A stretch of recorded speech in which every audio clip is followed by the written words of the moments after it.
গুরুর শ্রীচরণে আমার প্রণাম নিবেদন রইল। আমরা সবাই মিলে আজকে অপাকৃত তত্ত্বের দেশকালাদি বিচার নাই অপাকৃত তত্ত্ব আমরা আলোচনা করব।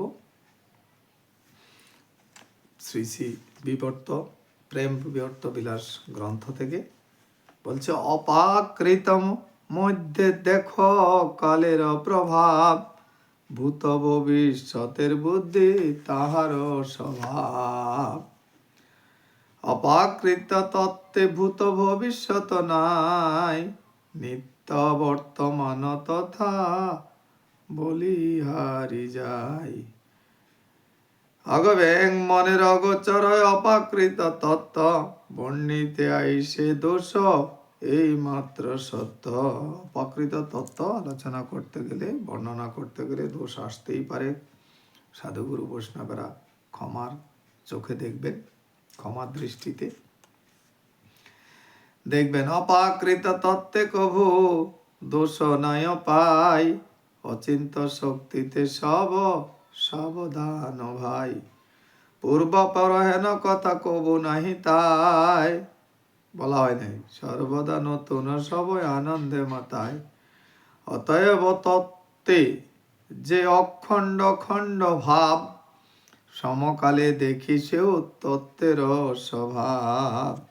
বিরুদ্ধ ধর্মাশ্রয় তত্ত্ব আচার্যতার গুণ, জন্মে নাই আহ্লাদিনী তবু ক্রিয়াতে নিপুণ।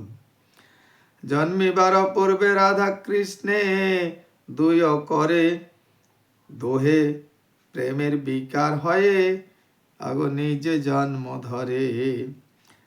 নিত্য বর্তমান তত্ত্ব কাল দোষহীন, কাল দোষ বিচার প্রাকৃতে সমীচীন।